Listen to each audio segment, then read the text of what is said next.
بسم الله الرحمن الرحيم. الحمد لله رب العالمين، والصلاة والسلام على أشرف الأنبياء والمرسلين نبينا محمد وعلى آله وصحبه أجمعين.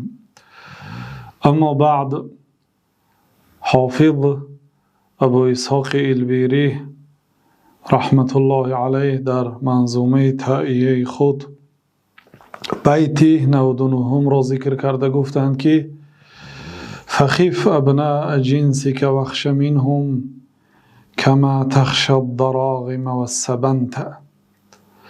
فخف پس بیترس، در بعضی نسخه ها فخف آمده است، درست است اونشان. فخف ابناء جنسك واخش منهم، از پسرهای جنست بیترس، یعنی از یار و دوستانت بیترس، از آن شخصیت هایی که با همراهی آنها در یک وقت زندگی میکنی، یعنی از یار و رفیقان، از دوستانت بیترس. اینجا وقتی که ابناء جنسی گفت، پسرهای جنست گفت، یعنی مفهوم ندارد، یعنی این سخن زنها را هم در بر میگیرد. یعنی ای دخترهای مسلمان ها، از دوگانه های خود بیترسید. فخف ابناء جنسك واخش منهم كما تخشى الضراغم والسبنت. ای ابوبکر، از آن بچه هایی که یار و دوستانتش در یک وقت زندگی میکنی، رفیقانت هست، از آنها بیترس. چی خیلی که از شیر و از پلنگ میترسی، یعنی ترسی طبیعی. هر یک بنده ترسی طبیعی دارد. طبیعتا انسان از شیر میترسد یا از درنده ها میترسد. کما تخشى الضراغم، جمع کلمه ضرغم. ضرغم یعنی شیری، نه فقط شیر، فقط شیری که با قوت است و شیری هجوم کننده هست، یعنی یک شیری لاغری بیماری نه. کما تخشى الضراغم و سبنت. سبنت پلنگ است، یا اینکه تمام حیوانهای درنده را در بر میگیرد. یعنی چه خیلی که از شیر و از پلنگ و از حیوانهای درنده میترسی، همین گونه از یار و دوستانت بیترس، از نزدیکانت بیترس. یعنی از رفیقی بد بیترس که تو را به گناه میبرد. اصلا تمام انسان هایی که به دوزخ میرود، غالبا اگر سببش را جستجو کنید، سببش رفیقای بد است. و وسوسه رفیقی بد، دوگانه بد، از وسوسه شیطان هم بزرگتر است. الله تعالی در سوره انعام میگوید و كذلك جعلنا لكل نبی عدوا شیاطین الانس والجن. ما برای هر یک پیغمبر دشمن آفریدیم، شیطان های انسی و جنی. یعنی دشمن ها از جن می شود، یعنی شیطان هایی که انسان ها را به کار گناه وسوسه می کند. شیاطین الانس والجن. ببینید الله تعالی حتی انس را، شیطان های انسی را از شیطان های جنی پیش گرفت. یعنی این دلالت میکند که ضرر شیطان انسانی از شیطان جنی عظیمتر است. شیطان جنی و جنسی شما نیست. غالبا انسان اگر جن دعوت کند به یک جای تاریکی، انسان میترسد، برای اینکه جنسی خودش نیست. بنابراین ببینید مصنف هم گفتن که فخف ابناء جنسک، از پسرهای جنسی خودت، یعنی جنسی جن یا حیوان نه، از جنسی انسانی بیترس. چه خیلی که از شیر و از پلنگ میترسی. شیر و پلنگ اگر توی دنیا تا خراب کند، این یار و رفیقهای بد دین و دنیا آخرت تا خراب میکند. بنابراین فخف ابناء جنسک واخش منهم، از فرزندان هم جنست بیترس، از فرزندان آدم بیترس. چه خیلی که از شیر و از پلنگ میترسی. شیطان های انسی یعنی یار و دوست نزدیکان که انسان را آهسته آهسته به گناه وسوسه میکنند، حتی به کفر میبرند. الله تعالی در سوره فرقان میگوید و یوم یعض الظالم علی یدیه یقول یا لیتنی اتخذت مع الرسول سبیلا. روز قیامت روزی است که ظالم دو دست خود را میگزد و میگوید که ای کاش که دوستی پیغمبر می شدم صلی الله علیه و سلم. یا ویلتا لیتنی لم اتخذ فلانا خلیلا. ای کاش من فلانی را دوست نمی گرفتم. لقد اضلنی عن الذکر بعد اذ جاءنی. مرا از راه راست گمراه کرد بعد اینکه من راه راست را یافته بودم. این آیت در حق امیه ابن خلف نازل شد و همراهش عقبه ابن ابی معیط. عقبه ابن ابی معیط در بعض روایت های تفسیر آمده است که او همراهی پیغمبر صلی الله علیه وسلم می نشسته است، اسلام قبول کرده است.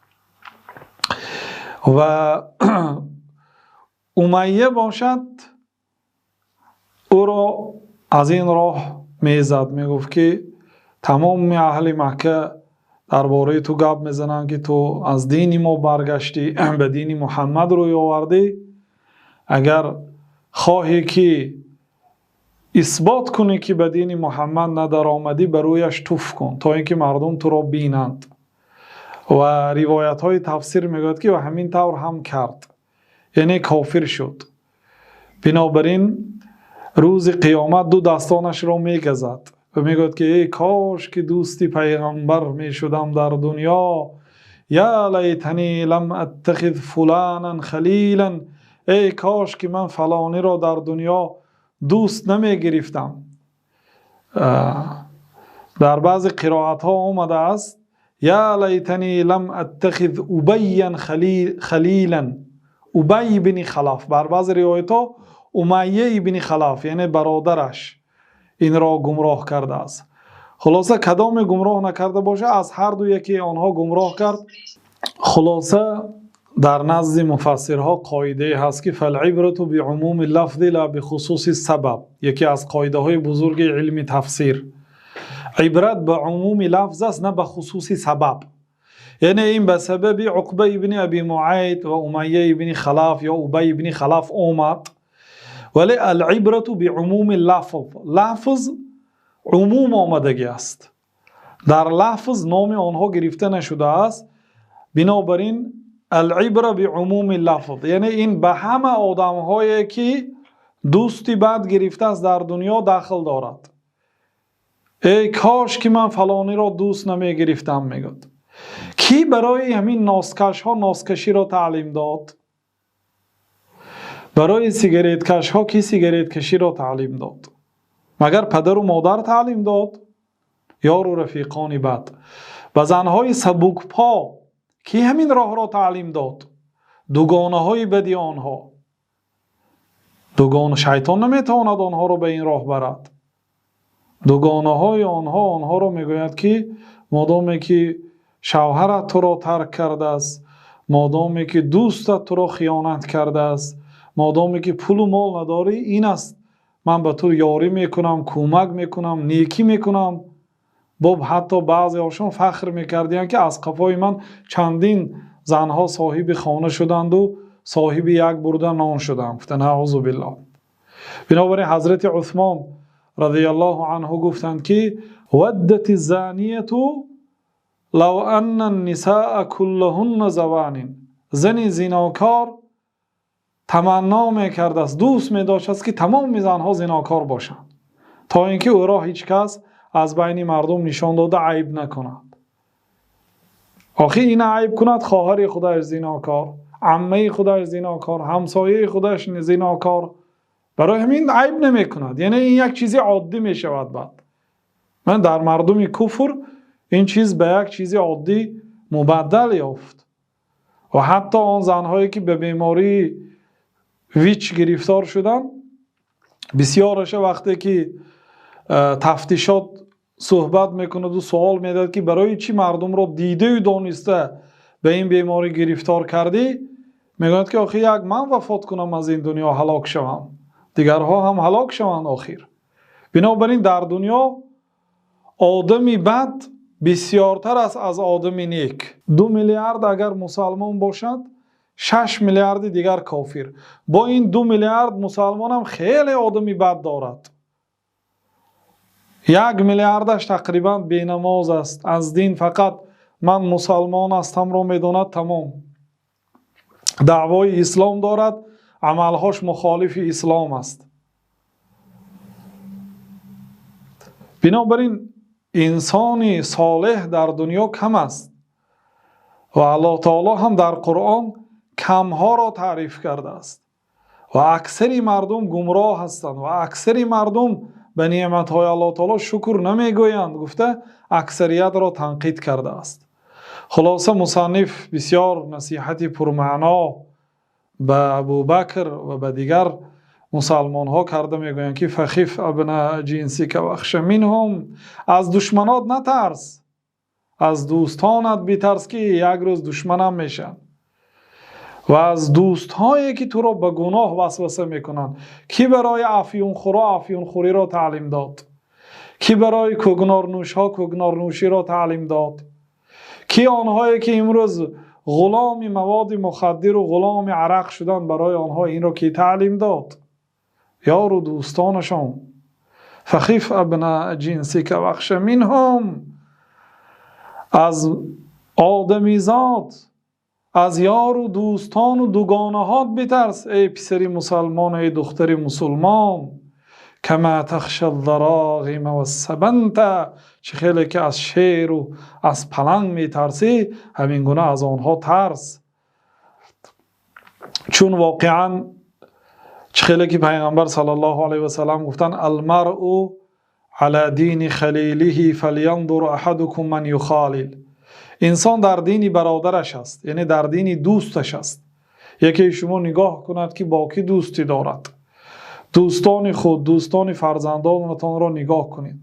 کدام دوستی که شما را به غیبت، به گناه، به دوری از راه شریعت میبرد، آن دوست ها را دور استید از آنها و بیترسید از آنها، چه خیلی که از شر میترسید. پیامبر علیه السلام حتی گفتند که آثار هم نشست، حتی نه فقط انسان، حیوان باشد هم برای انسان تأثیری بد دارد.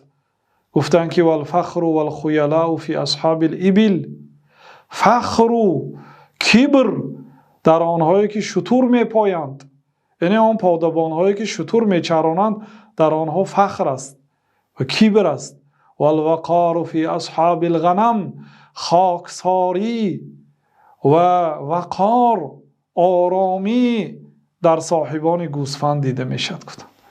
آن پادبانی که گوسفند میچراند، در وی خاکساری دیده میشد. ببینید انسان طبیعتا همین خیل مخلوقی هست که به کسی که هم صحبت و هم نفس شد تأثیر میگیرد یا تأثیر میرساند.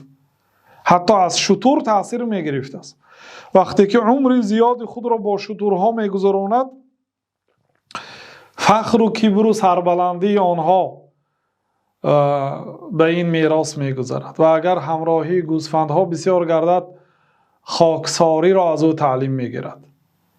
بنابراین انسان باید از رفیق بد احتیاط کند، بترسد، همیشه با رفیقان صالح هم نفس شود که همسری لوط علیه السلام، همسری نوح علیه السلام با بدان یار گشت، همسری لوط خاندان نبوتش گم شد. زنی پیغمبر وارد دوزخ می شود به سبب هم نشستان بد. بنابراین مصنف رحمت الله علیه بسیار نصیحتی پرمعنا و قیمت کرده. گفتن که از یار و رفیقانت ای دخترها از دوگانه هایت بترس که شما را به کارهای گناه میبرند. و خالطهم و زایلهم حذارا و کن کالسامری اذا لمست.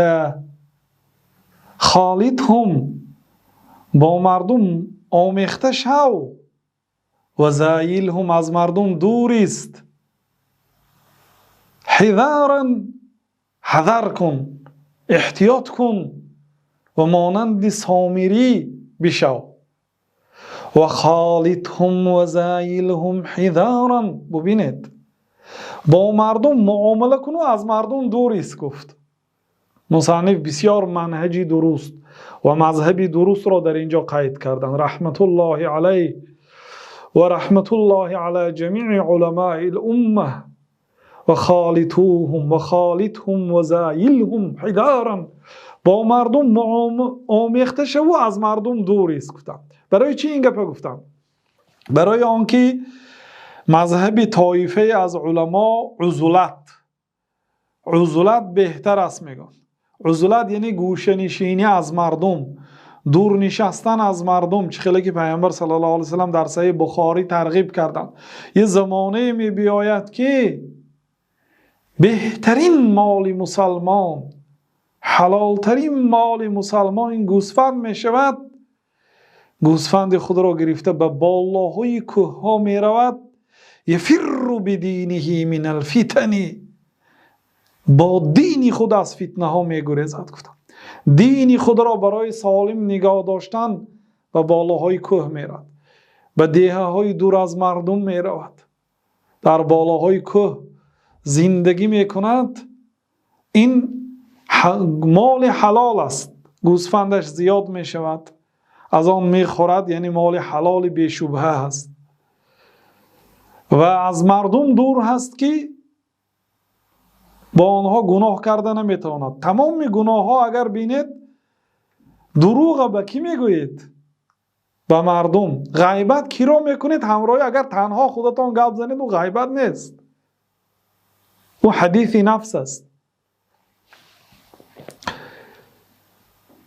گناه ها وقتی که انسان با مردم آمیخته میشد، بنابراین پیامبر صلی الله علیه وسلم چی گفتن؟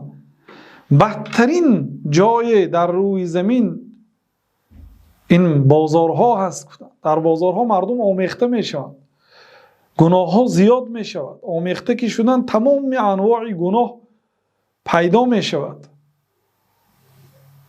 و در مصنف ابن ابی شیبه آمده است که عبدالله ابن مسعود رضی الله عنه، صحابی بزرگوار، حضرت علی میگفتند که کنیف ملئ علما، شیشه چه که پر از علم است. یعنی عبدالله ابن مسعود یا آدم خرد بودن، جسمشان جسمشان خرد بود ولیکن مملوئی از علم بودن، پر از علم.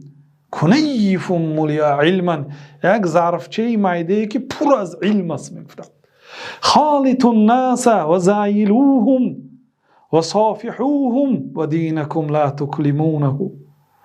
با مردم آمیختگی کنید و از مردم دور بایستید. صافحوهم، سلامت کنید با مردم، لیکن به دینتان جراحت نرسانند. تیری آنها آمده دین شما را خونشار نکند. ببینید مضمون کلام را. این سخن عبدالله بن مسعود رضی الله عنه گرفته شده از سخن پیامبر علیه السلام است. جناب رسول الله صلی الله علیه و سلم گفتند که آن آدمی که با مردم آمیخته می شود. ما گفتیم که طایفه از علما مذهبشون این است که عزلت بهتر است. بنابراین چندین علما کتاب نوشتن درباره عزلت. العزل للخطابی، گیرد خوانید فضیلت عزلت، گوشه نشینی از مردم، دور نشستن از مردم. دلیل ها از قرآن و از سنت و از آثار صحابه های تابعین جمع آوری کردن. فایده های عزلت را بیان کردن، یعنی فایده های گوشه نشینی را. و بعضی علما عزلت را تنقید میکردن. عزلت نادرست است، ما باید همیشه با مردم باشیم. هر دو مذهب هم ضعیف است. مذهبی که عزلت را ترجیح میدهد، یعنی نماز جماعت ندارد، در معرکه نیک و بدی مردم همراه نیست. پیامبر علیه السلام گفتند که اگر به نکاح شما را دعوت کند اجابتی دعوت کنید. و اذا مات فاتبعه، اگر برادری مسلمانت وفات کند پیروی از جنازه اش کن. شخصی که به نماز جنازه می رود او با مردم آمیخته می شد، صفی مردم می ایستد، به قبرستان می رود، به دفن شاهد می شد. یعنی از خرسندی و غمگینی مردم دور عزلت می نشیند با مقصد گناه نکردن. آیا این آدم بهتر است یا یک آدمی که پوره با همراهی مردم بهتر است؟ بعضی گفتن که عزلت نادرست است، باید ما همیشه با مردم باشیم. این هم مذهبی نادرست است. قول صحیح خیلی که عبدالله ابن مسعود گفتن خالط الناس و زایلوهم، با مردم آمیخته شوید و از آنها دور ایستید. و صافحوهم، با مردم سلامت کنید. و دینکم لا تکلمونه، لیکن دینی شما را خونشار نکند. گفتن بنابراین مصنف رحمت الله علیه از این سخن ابن مسعود و پیشتر از این پیامبر صلی الله علیه و سلم گفتند که آن آدمی که با همراهی مردم آمیخته می شود و به اذیت مردم صبر می کند بهتر است از آن آدمی که از مردم گوشه نشینی می کند و به اذیت مردم صبر نمی کند.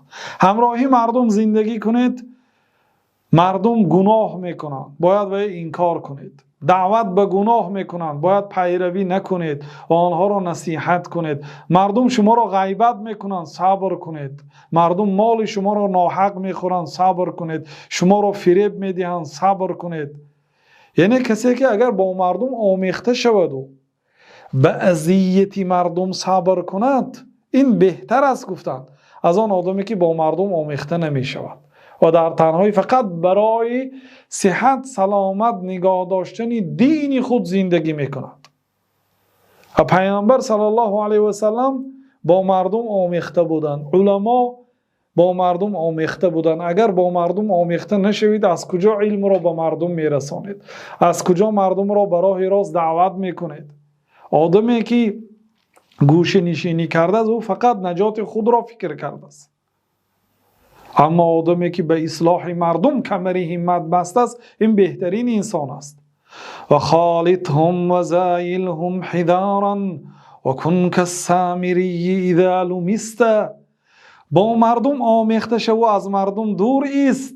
حذارا، بسیار پرهیز کن، احتیاط باش که مردم تو را گمراه نکنند، مردم تو را به گناه دعوت نکنند. و کن کالسامری، مانند سامری باش. سامری گفته شده است که این عظیما فی بنی اسرائیل، یک شخصی بزرگ در بنی اسرائیل بود و گفته شده است که او از اسرائیلی ها بود، یعنی از فرزندان یعقوب علیه السلام. او قیل دخل فیهم، یعنی که گفته شد که به دین آنها در آمد. مردمی بنی اسرائیل را وقتی که حضرت موسی سفر کردند به گمراهی، به عبادت گوساله دعوت کرد. یک گوساله را از لای ساخت و مردم را به آن دعوت کرد. تا آمدن حضرت موسی مردم گمراه شدند، نعوذ بالله.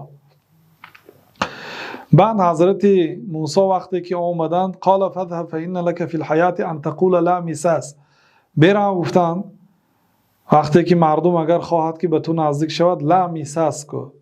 لا میساس یعنی مرا نقپید، مرا نقپید. کسی که اگر سامری را میقپید به یک نوع تب لرزه گرفتار میشد. خودی قپیدگی آدم هم، خودی سامری هم. سامری را اگر کسی سلامت کند یا به او نزدیک شود و رسیدگی آدم هم، خودی سامری هم به بیماری تب لرزه بی نهایت وزنین گرفتار میشد که به یک مشقت زیاد، عذاب سخت علیم بود. بنابراین به مردم میگفت که به من نقپید، منم شما را نمیقپم. و کن کالسامری اذا لمست، مانند سامری باش. یعنی با مردم آمیخته شو، در بین مردم باش، لیکن مانند سامری باش. یعنی مقصد احتیاط کن، احتیاط کن که مردم تو را گمراه نکنن. بسیار واقعا بیت پر حکمت، پر معنا. و خالطهم و زایلهم حذارا وكن كالسامري إذا لمست وإن جهلوا عليك فقل سلام لعلك سوف تسلم إن فعلت. و اگر مردم در حقت جاهلی کنند، جاهلی به معنای اینجا در جاهل اصلش آدم نادان و جهل بر ضد کلمه علم است، جاهل ضد کلمه عالم است. یعنی جاهلی کنند به معنای بی آدابی کنند، بی حرمتی کنند، تو را حقارت کنند، دشنام دهند، آداب و اخلاق را همراهت رعایت نکنند، حقوق تو را پایمال کنند. و این جهلو علیک فقل سلام. اگر مردم همراهی تو وقتی که وصیت کردن که با مردم آمیخته باش، وقتی که با مردم که آمیخته شده، بعد گفتن که اگر نسبت دو جاهلی کنند در این صورت فقل سلام، برای آنها سخنی سلامت از گناه را بگو، یعنی سلام علیکم گو، برای شما سلامتی میخواهم گو. در بعضی روایت ها آمده است که وقتی که کسی شما را حقارت میکند در بین شما و بین آن انسان فرشته ایستاده اما حقارتش را ولک بمثلی، همین حقارت بر خود خودت گفته برمیگرداند. وقتی که شما سلام علیک، به تو من سلامتی میخواهم گوید، این سلامتی شما به وی نمیرسد و فرشته همین سلامتی بر شما برمیگرداند. یعنی در این حالت نه حقارتی او به شما میرسد و سلامی شما به خودتان میرسد. و این جهلو علیک فقل سلام، وقتی که مردم نسبتی تو جاهلی کردند، بی‌آدابی کردند، حقوق تو را پایمال کردند، تو برای آنها سخنی سلامت بگو. لعلک سوف تسلم این فعلت، شاید که تو سلامت مانی وقتی که همین نصیحتی مرا گوش میکنی، یعنی همین گونه اگر رفتار کنی با کسی که نسبتی تو سخنهای بی اخلاقانه میگوید، در این حالت تو سلامت میمانی. این اصلش آیت قرآن است. الله تعالی در سوره فرقان میگوید که و عباد الرحمن الذين يمشون على الارض هونا و اذا خاطبهم الجاهلون قالوا سلاما. بندگان نیک الله تعالی این آنهایی هستند که در روی زمین خاکسارانه راه میگردند. و اذا خاطبهم الجاهلون، وقتی که جاهل ها با آنها خطاب کند، جاهل وقتی که به سوی عالم و به سوی صالح اگر روی آورده خطاب جاهلانه کند فقالوا سلام، در حق سخن میگویند که سلامت از گناه است، یعنی سلامت باش میگویند یا اینکه خاموش میستند، خلاصه یک کار میکنند که از گناه سلامت میمانند. و این جهلو علیک فقل سلام لعلک سوف تسلم این فعلت، اگر مردم به تو نادانی کنند در این حالت سلام گو، یعنی به آنها معامله مثل نکن، برابری آنها جنگ و جدال نکن. چه خیلی که عمرو ابن کلثومی تغلیبی گفت الا لا یجهلن احد علینا فنجهل فوق جهل الجاهلین. این عمرو ابن کلثوم تغلیبی میگوید که آگاه باشید کسی همراهی ما جاهلی نکند، کسی همراهی ما بی‌آدابی نکند. الا لا یجهلن احد علینا، همراهی ما کسی بی‌آدابی و ابلهی نکند که فنجهل فوق جهل الجاهلین، ثانی ما از جاهلی ها ما هم زیادتر جاهلی میکنیم، یعنی ما 100 برابر جواب میگردانیم گفتگی گپ. یعنی کسی نسبتی ما 1 مرتبه بی‌آدابی کند ما برای او 100 مرتبه بی‌آدابی میکنیم گفتن. یعنی این منهج شریعت نه، منهج شریعت خیلی که مصنف گفتن و این جهلو علیک فقل سلام، اگر نسبتت بی‌آدابی کنند و جاهلی کنند تو سخنی سلامت بگو. و من لک بالسلامة فی زمان تنال العصمة الا ان عصمت. و من لک بالسلامه، کی در این دنیا از آزار مردم سلامت میماند؟ کی؟ وقتی که حضرت موسی گفتن که پروردگارا من از توی خواهش دارم، گفت که بپرس، گفتن که کار کن که همین بندگان مرا اذیت ندهند. بعد الله تعالی گفت که من اینها را آفریدم، اینها را من رزق میدهم، اینها مرا دشنام میدهم، مرا حقارت میکنند، مرا تحقیر میکنند. یعنی چی جای تو؟ یعنی این چیزی ناممکن است که انسان از مردم سلامت ماند. یا ایها الذین آمنوا لا تکونوا كالذین آذوا موسی فبرأه الله مما قالوا وكان عند الله وجیها. ای آنهایی که ایمان آورده، شما مانند آنهایی نشوید که موسی را اذیت دادند. لا تکونوا كالذین آذوا موسی، موسی را تهمت کردند. سبحان الله، موسی دبه هست گفتن، موسی را اذیت دادن. فبرأه الله، الله تعالی پاک کرد موسی را از آن تهمتی که آنها میکردند. و کان عند الله وجیها، موسی در نزد الله تعالی صاحب آبرو بود، در نزد الله تعالی قدر و قیمت داشت. بعد دو خلیل حضرت محمد و حضرت ابراهیم، بهترین بنده الله تعالی حضرت موسی است. و کلم الله موسی تکلیما، الله تعالی با موسی گپ زد، موسی را اذیت دادند. پیغمبر علیه السلام را ای محمد عدالت کن که عدالت نکردی. گفت ویحک من یعدل اذا لم اعدل، وای بر حالی تو اگر من عدالت نکنم دیگه کی عدالت میکند. واقعا اگر پیغمبر صلی الله علیه وسلم عدالت نکنند دیگه در این دنیا کی عدالت میکند. ویحک، وای بر حالی تو. یعنی مردم اذیت میدادند. و من لک بالسلامت فی زمان، در این زمانه کیست از اذیت مردم سلامت میماند. تنال العصم الا ان عصمت، تو همان وقت از مردم در عصمت، در پناهگاه میمانی که الله تعالی تو رو در پناهش گیرد. یعنی در همین حالت تو از مردم پناه. مریم را چی گفتند؟ مریمی پاک دامن را تهمتی به گناه کردند، پیغمبرها را تهمت کردند، علما را تهمت کردند، صحابگان پیغمبر صلی الله علیه و سلم را تهمت کردند. و من لک بالسلامت فی زمان، کی برای تو کفالت میدهد که تو در این زمانه سلامت زندگی میکنی. تنال العصمه، اگر عصمه خوانیم یعنی عصمت را تو نائل میشوی. الا این عصمت، نائل نمیشی مگر همون وقت که الله تعالی خودش تو رو در پناهت نگیرد.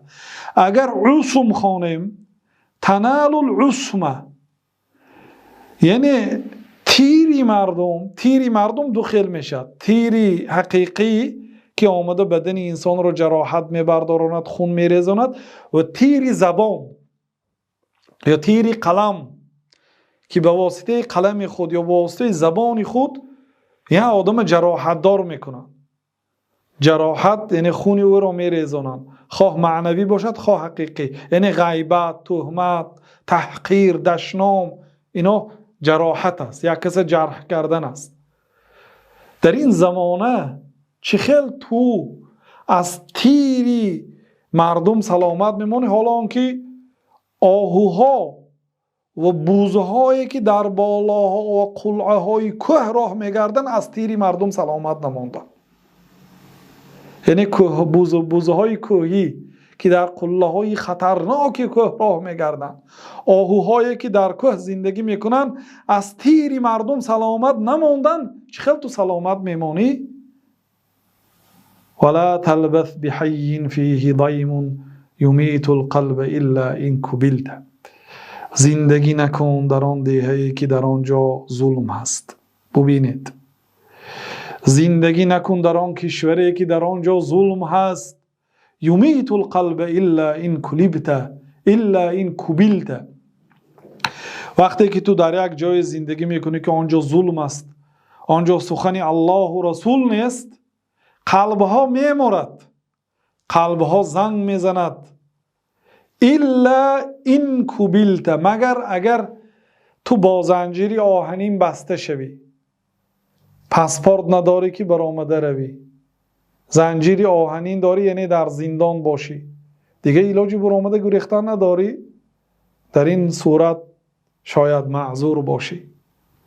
ولا تلبث بحی فیه ضیم، ضیم ضلالت، گمراهی، تاریکی، ظلم. در این خیل دیه زندگی نکن، چون که زندگی کردن در این دیه قلب تو را هلاک میکند. قلب انسان که هلاک شد دیگه انسان هلاک میشود. بنابراین امام شافعی گفتن که لا تسکنن بلدا لا یکون فیه عالم یفتیک فی عن دینک، زندگی نکن در آن شهری که در آنجا عالمی نیست که برای دینت فتوا دهد. یه مشکلی به سرت روی آید، نمیتوانی به نزد یک عالمی رفته مصلحت پرسی. در روی تو اگر عالمی حق باشد هم در روی تو یک جاسوسی را میبیند، نمیگوید حقیقت را، یا اینکه به سوال جواب نمیدهد از ترس آنکه تو جاسوسی دشمن باشی، یا اینکه عالم ها گریختند دیگه ندارد یا کشته شدند. لا تسکنن بلدا، زندگی نکن هرگز، امام شافعی میگه، در آن شهری که در آنجا عالمی نیست. واقعا بعضی حالت های میشد که برادرای عزیز انسان در بعضی حالت ها غیر عالم دین، غیر عالم ربانی دیگر کسی برای پرسیدن جرأت هم نمی کند و این خواهش هم ندارد. بعضی مشکلی های به سر انسان می آید، واقعا این از کی پرسد؟ یک مشکلی های عائلوی، یک حالت های می شود که دردی بنده را نمی شود به یگان کس گفت و نیست یگان عالم یا یگان طالب علمی با تقوایی که برای وی انسان درد دل کند و مصلحت دینی بپرسد. چی راهی را انتخاب میکند وی در این حالت؟ بنابراین بسیار سخنی پرمعنا گفتن امام شافعی. زندگی نکن در آن شهری که در آن شهر عالمی نیست که برای دینت فتوا دهد. مسئله پیش آید به نزد عالمی رفته پرسیده نتوانی، زندگی نکن. ولا تلبث بحی فیه ضیم، زندگی نکن در آن شهر و دیهی که در آنجا ظلم است، دلها در آن دیه و در آن منطقه زنگ میزند، مگر اگر زنجیر پیش باشی، با زنجیر پایهایت بسته شده باشد، دیگر امکانیتی برآمدن نداری. چراغ دین و دنیا عالمانند، به معنی عالمان شمعی جهانند. یعنی ما بسیار به عالم، به شخصی که عالم امر دین است، ما با آن شخصیت ها احتیاج داریم. و غرب فالتغرب فیه خیر و شرق این بریقک قد شرقت و شرق این بریقک قد شرقت. ببینید بعد اینکه گفتن که در آن دیهی که در آنجا ظلم است و عالم نیست زندگی نکن، بعد گفتن که غرب، به طرف غرب رو. سبحان الله، به طرف غرب رو یعنی مغرب رو. مغرب بعضی علما میگن که یعنی نسبت مدینه شام مغرب حساب می شود، میگن یعنی دیار اردن و این طرف ها، دمشق و یعنی این، یعنی که در هر زمانه تغییر می یابد. و غرب فالتغرب فیه خیرون، غریبی کش در غریبی خیر است، در غریبی خیر است. شیر هم اگر در جاش نشیند شکار نمی کند، میگن شیر وقتا که از جاش خست یک چی رفته شکار کرده می آید. همین که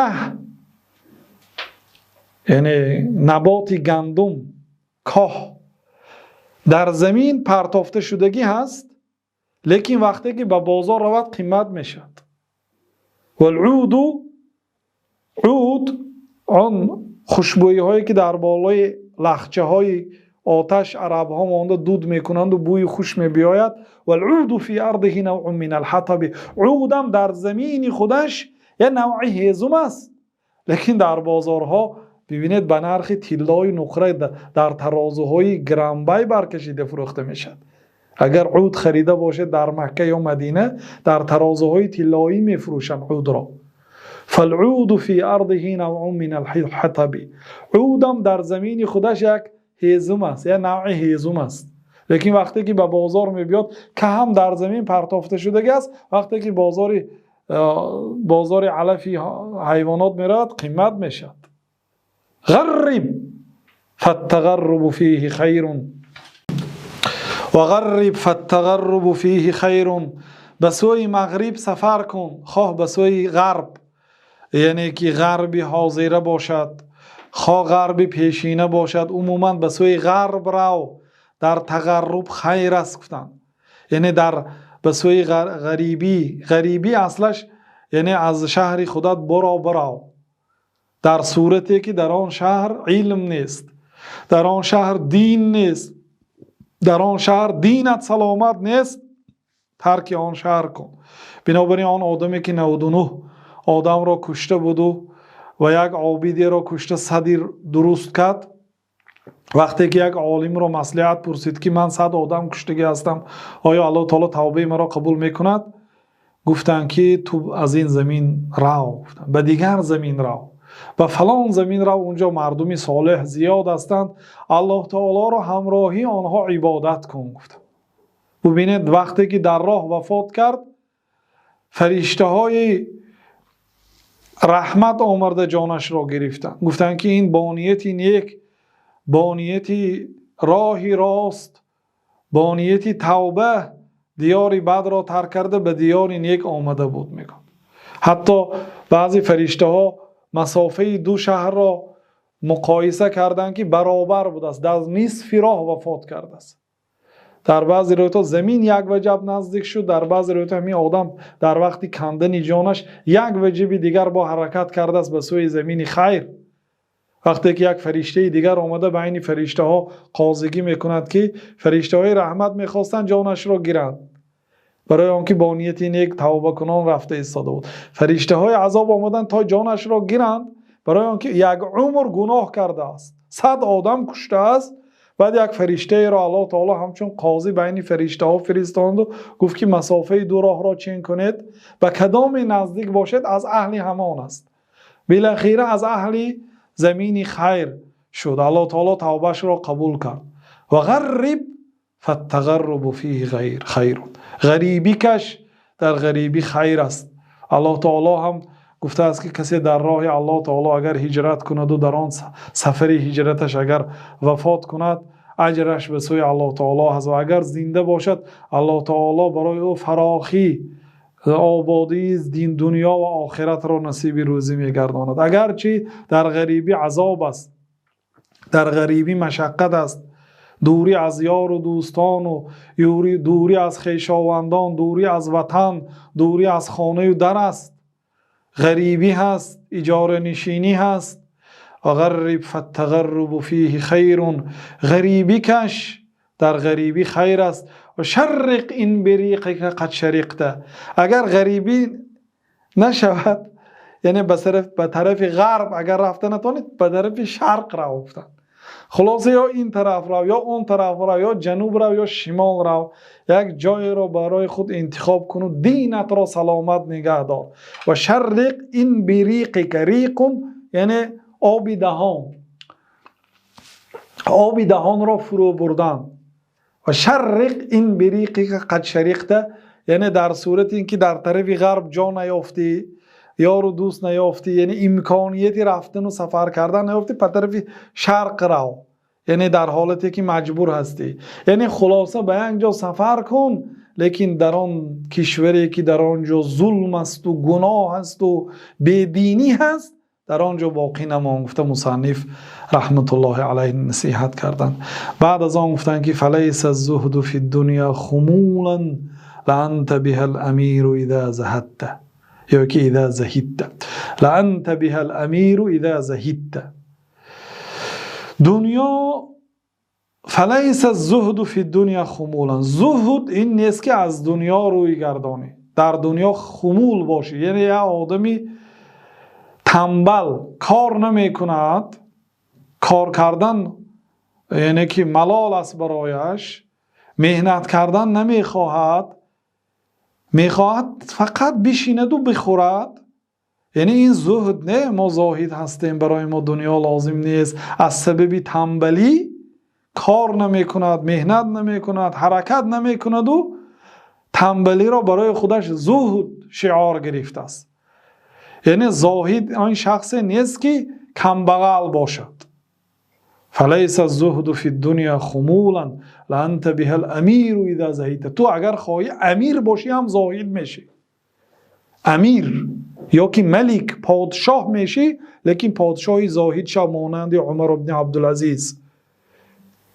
بای بودن، امیر بودن و سلطان بودن مذمت نیست، بد نیست، لیکن در آن حق الله تعالی و حق بنده های الله تعالی را اجرا نکردن بد است.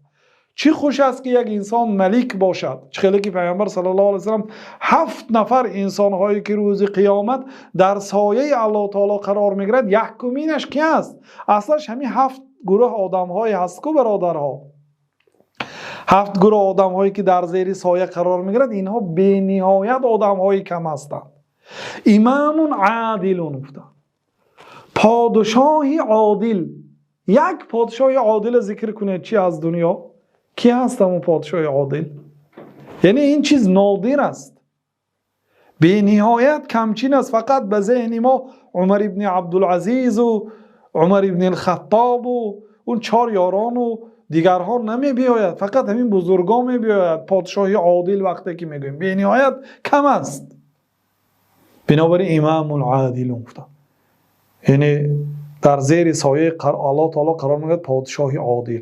شرط نه که انسان زاهد باشد، کم بغل باشه. حضرت عمر یا آدم دیدن که تمام گردنش خم کرده نماز میخواند، حتی بعضی انسان ها تخت پشتاشون هم خم کرده نماز میخورند. بعد دیدن که زهد این نفتن قد و قامت بردار، زهد با قلب میشود، یعنی خشوع با قلب میشود. یعنی سر خم کردن یا سر و لباس ارزان پوشیده قصدن. اگر انسان پول داشته باشد و سر و لباس ارزان پوشد، ارزانه که به نهایت مثلا ارزان، با مقصد زهد، گویا که این زهد نیست گفتن. برای آنکه پیامبر صلی الله علیه و سلم یا آدم دیدن که لباس بی‌زیب داشت، بعد گفتن که تو مال داری؟ گفت آره دارم.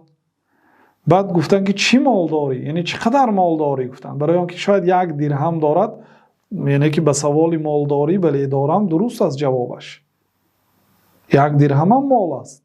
برای من گفتن که چقدر مال داری؟ گفت من فلان قدر گوسفند و شتر و اسب و فلان قدر مال و ملک دارم یا رسول الله صلی الله علیه وسلم. بعد گفتن که ان الله يحب ان يرى اثر نعمته في عبده، الله تعالی دوست می‌دارد که اثر نعمتش را در بندش بیند. چیزی که الله تعالی داد میخواهد در بندش بیند. مادامی که مال و ملک داده است، هیچ گپی نیست که انسان لباس شروع پوشد. یعنی زاهدی در لباس عادی و ارزان پوشیدن نیست. این هم یک نوعی وسوسه شیطان است. بعضی انسان ها با همین راه پول جمع میکنند. مردم میگن که ماشاءالله این قدر علم دارد و خاکسار است، لباس هایش بینید، ماشین ندارد، خانهش بینید، لیکن پول جمع کرده از در کدام بانک ها، نعوذ بالله، با فریب مردم، یعنی با زهد و با این ساختکاری پول جمع کردن. الله تعالی از قلب هر یک انسان با خبر است. بنابراین مصنف میگن که زهد این نیست که انسان لباسی کمبغلانه پوشد و مانند درویش ها خود را یک انسانی کمبغل مانند و یک انسانی بیچاره تراشد. حتی بعضی روایت ها هست که حضرت عمر درویش رو دیدن، گفتن تو کی هستی؟ مسلمان هستی؟ گفت آره. گفتن برید 5 دره زنید که آبروی اسلام را ریزانیده است. گفتن شخصی مسلمان باید عزیز باشد، کریم باشد، در پیش بندگان سرخم نکند. زهد این نه که یک انسانی درویش باشی. فلیس الزهد فی الدنیا خمولا، زهد این نه که انسان از دنیا روی گردانی فقط نشینی بیکاری.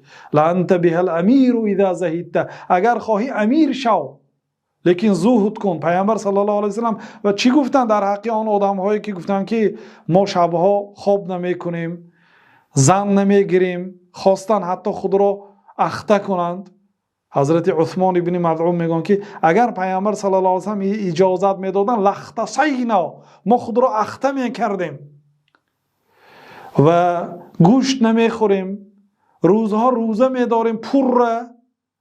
بعد پیامبر صلی الله علیه و سلم گفتن که من از همه با تقوادارترین مرد روی دنیا من هستم، لیکن من زن میگیرم، خواب میکنم، شبها نماز هم میخونم، خوابم میرم، روزه هم میدارم، روزه هم میخورم. یعنی یه روز روزه داشتم، یک 2 روز دیگه روزه نمیدارم، روزه میخورم.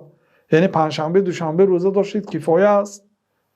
و گوشت میخورم. در روایتی طبرانی آمده است که الا فکلوا اللحم، آگاه باشید گوشت خورید. گفتن یعنی زهد اینه که انسان گوشت نخورد. گوشت حلال که خورید، شبهناک باشد بله نخورید، لیکن گپ درباره حلال رفته است. و وقت النساء، خانه‌داری کنید، زن گیرید حلال و پاک، روزه دارید، افطار کنید، روزه هم خورید، شبها نماز هم خوانید، خواب هم کنید. من به همین امر شدم. گفتم الله تعالی میگوید که ولقد ارسلنا رسلا من قبلک وجعلنا لهم ازواجا و ذریه. ما با آن پیغمبرهایی که پیش از تو پیغمبر کرده فرستادیم، برای آنها همسرها و فرزندها دادیم. زن میگرفتن پیغمبرها، فرزنددار بودن، فرزند داشتن. یعنی زهد اینه که از همه چیز روی گردانی و در یک خانه درای بنشینی. بعد از آن مصنف رحمت الله علیه گفتن که ولو فوق الامیر تکون فیها، ولو فوق الامیر تکون فیها سموا و ارتفاعا کنت انت.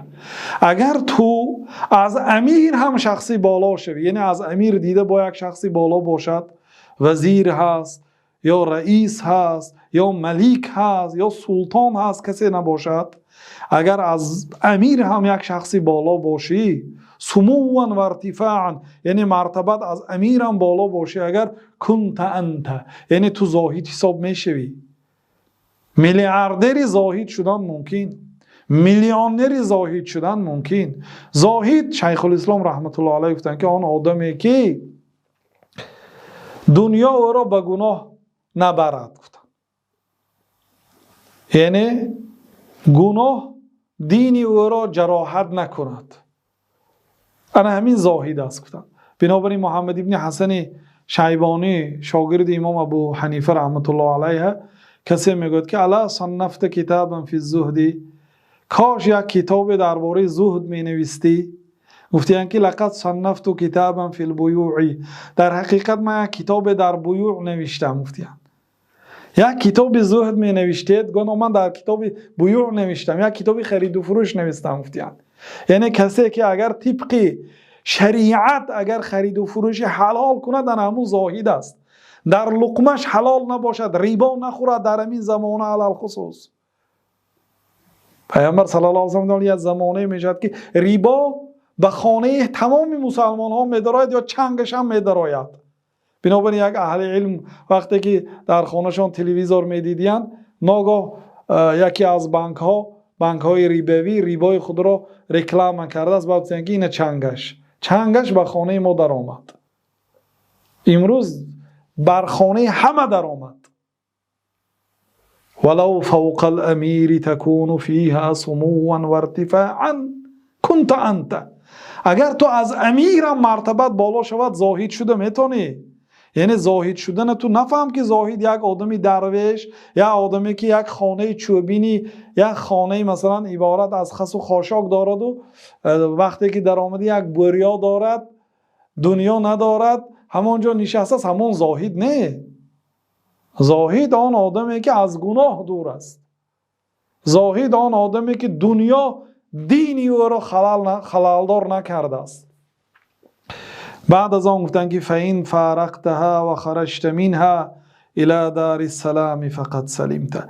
اگر این دنیا را پدرود گویی، اگر این دنیا را جدا شوی، فارقتها از این دنیا وفات کنی، و خرجت منها از دنیا برایی یعنی وفات کنی، الى دار السلام به سوی دار السلام روی، جنت، حولی سلامتی، وقتی که به جنت که رفتی، فقط سلمت، در این حالت تو سلامت موندی. تا این حالت کوشش کن. و این اکرمتها و نظرت فیها لاکرام فنفسک قد اهنت. اگر تو دنیا رو حرمت کنی و نظرت فیها به سوی دنیا نظر کنی، لاکرام با نظر احترام، در بعضی نسخه ها باجلال فنفسک قد اهنت، با نظری بزرگداشت به سوی دنیا اگر نظر کنی، در این صورت نفس خود را خار کردی. گفتن یعنی صحابه ها بودن شخصیت های میلیاردر و میلیونر، امیر و وزیر و رئیس بودند، لیکن آنها دنیا را به نظر میکردن که یعنی دنیا در دست آنها بود، در قلب آنها جایگیر شده نبود. نقل میکنن که امام ابو حنیفه وقتی که درس میگفتند، یک آدم خبری کساد تجارتشان را آورده میرسوند که فلان قدر مال و ملک مقصد نیست و نابود شد. گفته درس داده ایستادن، شاگردای ایستاده، وقتی که به گوششان پیچ راست میزند، زبانشان اول کمتر می ایستند و بعد به حمد و ستایش میگذارند و رویهایشان میدرخشد. بنابراین یک استاد شنیدم که میگویند که اگر تو مدرسی توحید باشی، مدرسی عقیده باشی و مردم عقیده صحیح را تعلیم میدی، با تجارت هم داری، تجارتی کلان داری، با مردم درس عقیده داده ایستادی یا یگان درس داده ایستادی که ناگاه یکی از کارمندات آمده به گوشت پیش راز زد که تمام مال و ملک یعنی که از بین رفت، فلان مصیبت آمد و مالها سوختند مثلا.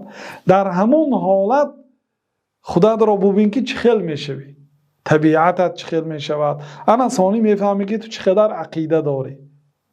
عقیده این است که هر مصیبتی که آمد از الله است.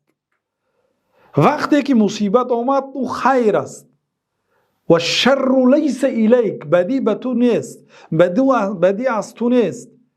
و الخیر كله فی یدیک، نیکی همش از جانب تو هست. یعنی وقتی که الله تعالی برای شما یک مصیبت داد خیر میخواهد، برای شاید عوضی نیک میدهد. امام ابو حنیفه یه لحظه سکوت کردین اول، بعد حمد و ستایش گفتین. بعد وقتی که میپرسد گفتین که برای چی اول سکوت کردید؟ گفتین که من اول سکوت کردم برای آنکه کنی چخل میشم، آیا غمگین میشم یا نه.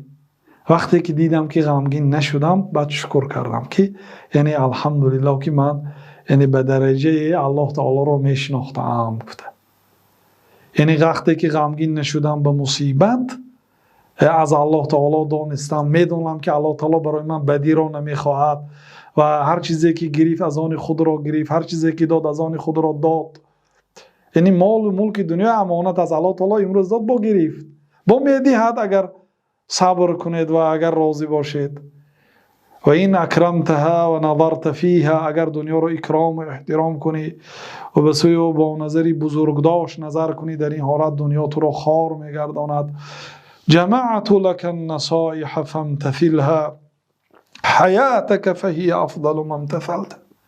بعد از آن مصنف گفتن که این بیت 109 هم است برادرها. جمعت لك النصائح فامتثلها، من برای تو این نصیحت ها را جمع آوری کردم، پیروی کن. این نصیحت ها را به گوشت گیر، پیروی کن، عمل کن.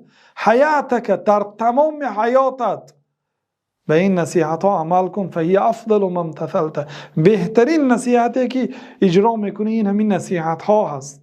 یعنی در اینجا مصنف خودشون را تعریف ندارند، در اینجا سخنهایی که گفتن تعریف است. واقعا ابن القیم رحمت الله علیه بعضی سخنها رو میگن که شاید همین سخنها رو در دیگر کتاب ها نیابی میگن. یعنی واقعا گپشان راست است.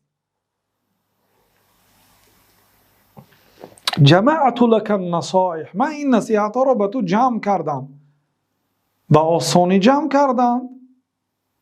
ما در 12 مجلس در 1 ماه زیاد شد شرح داده ایستادیم. بعد از آن مصنف رحمت الله علیه گفتن که جمعت لك النصائح فامتثلها حیاتك فهی افضل ما امتثلت. من برای تو این نصیحت ها را جمع کردم. برادرای عزیز، این نصیحت ها را جمع کردن آسان نیست. با به این طریقه شعر، با به این لفظهای شیرین، همش مضمون قرآن و سنت است، با به این ترتیب زیبا. جمعت لك النصائح فامتثلها. ای ابوبکر و ای آنهایی که نصیحت ما را میخوانید و میشنوید، من این نصیحت ها را برای شما جمع کردم. این نصیحت ها را یک آدم عادی نمیتواند برای شما خیلی جمع کند. او برای این نصیحت برای شما گفتن اول 20 سال 30 سال 40 سال علم میگیرد، زبان عربی به درجه بلند، لغت دانستنش لازم. با این در شکل نظم جمع کردن، بر شکل نظم برای شما پیشکش کردن، مختصر کردن، سخنهای کم ولی پر از معنا برای شما پیشنهاد کردن. جمعت لك النصائح فامتثلها، من برای تو اینقدر نصیحت ها رو جمع کردم، این نصیحت ها رو پیروی کن که در طول حیاتت پیروی کن، نه اینکه یه بار دو بار. فهی افضل من امتثلت، این بهترین نصیحته که تو به این پیروی کردی.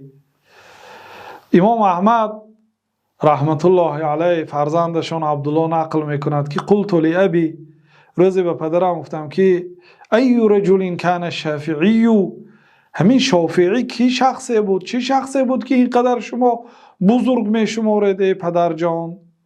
فانی سمعتک تکثر من الدعاء له، من شنیدم که شما بسیار در حق امام شافعی دعا میکنید.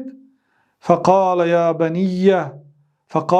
بنی کان الشافعی کالشمس للدنیا و کالعافیة للبدن، ای بچم امام شافعی به دنیا مانند آفتاب بود، یعنی چخیلی که آفتاب زمین را روشن میکند، عالم راهی گمراهی راهی تاریکی را برای مردم مانند آفتاب روشن میکند. بنابراین در دیگر جایها میگن که من ناسخ و منسوخ را نمیدانستم مگر از شافعی آموختم.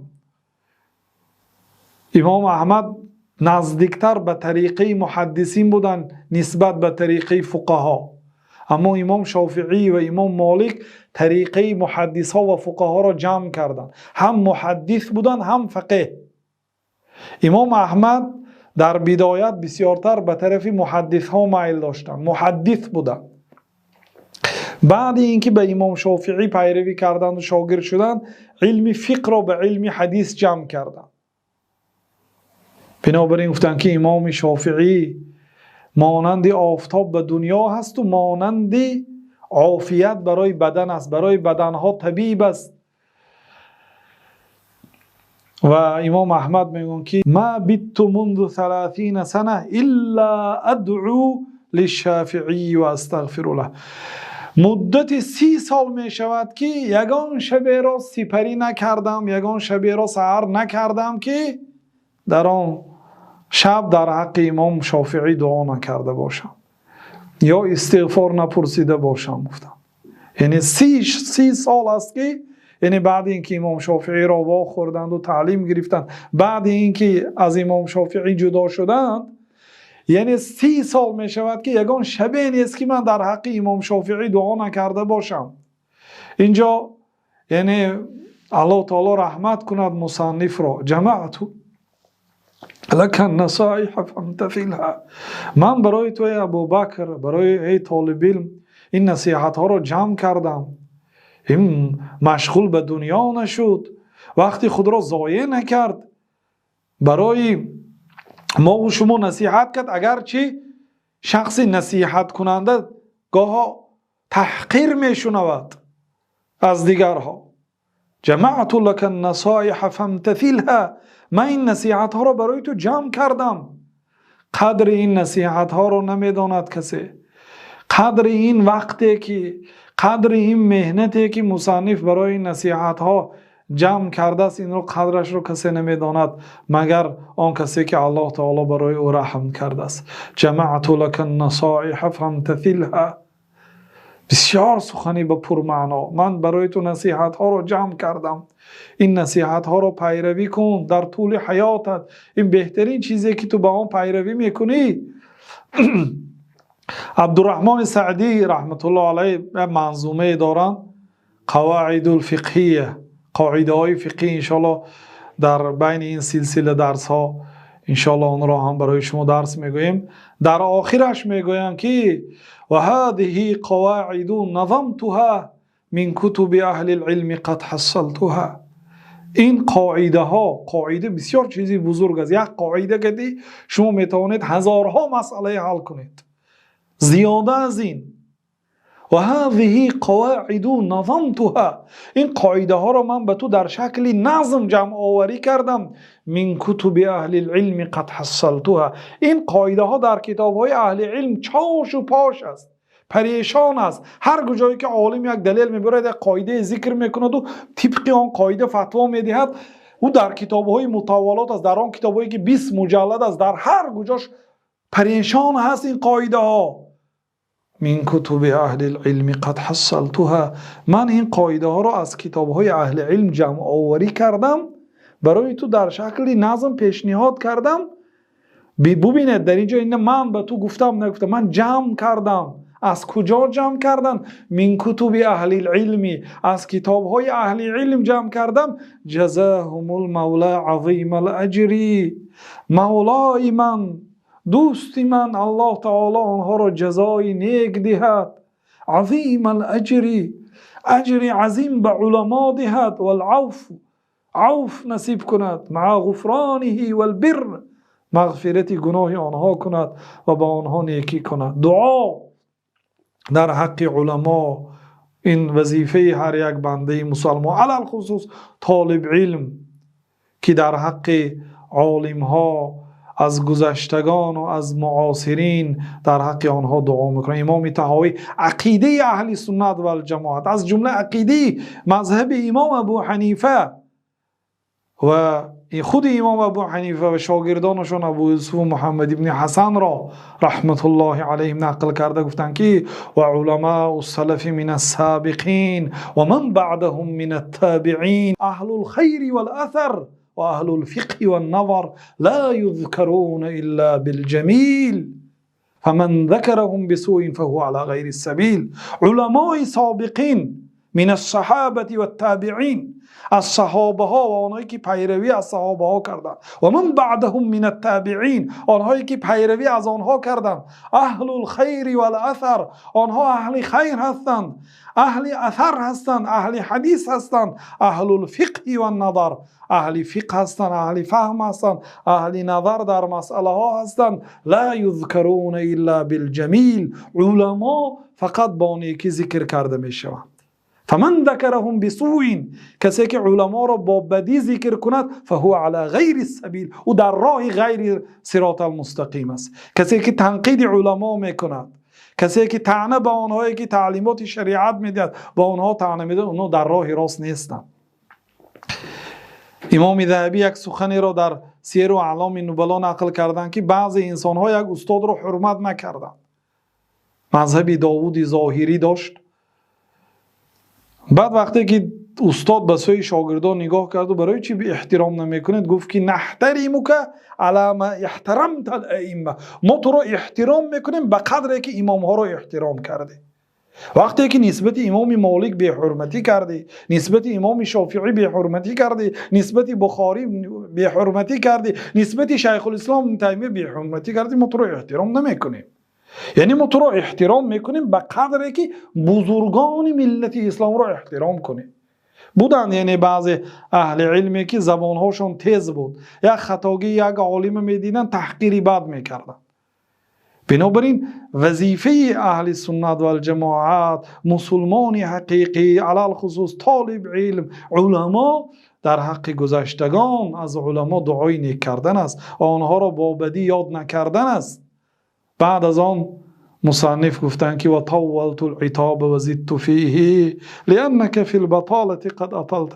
من این نصیحت ها رو برای تو کردم و لیکن بسیار درازی بد کردم.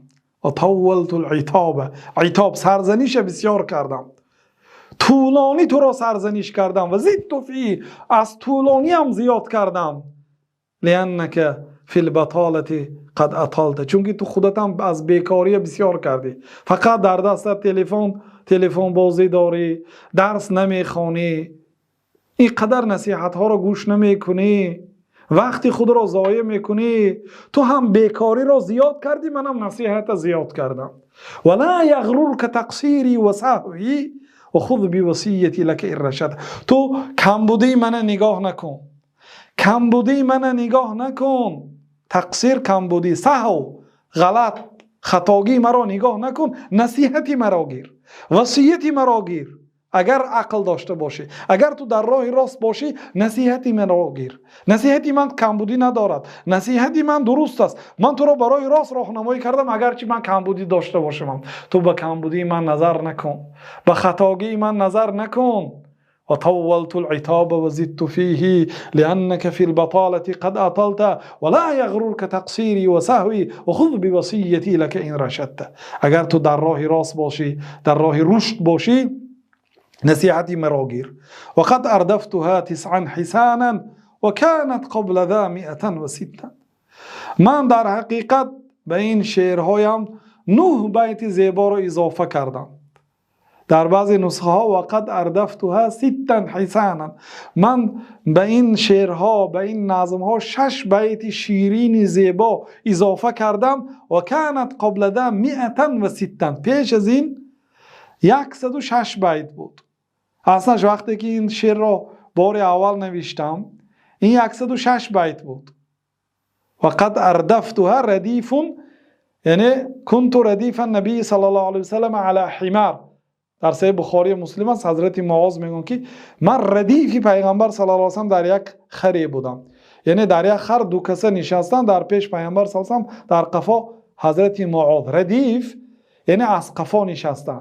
وقد اردفتها، من از قفای این 9 بیت زیبا، در بعضی نسخه 6 بیت، شاید با 3 بیت دیگه اضافه کرده باشد 9 بیت شده باشد، چون که در بعضی مخطوطات ها فرق میکنه. در بعضیش 112 بیت، در بعضیش 113، در بعضیش 115. بعضی شعرها گم است میگن، شاید هم 2 بیتش گم باشد. در ما هم موضوع 113 هست. وقد اردفتها 9 حسانا. در حقیقت من 9 بیت زیبا را به این پیوست کردم.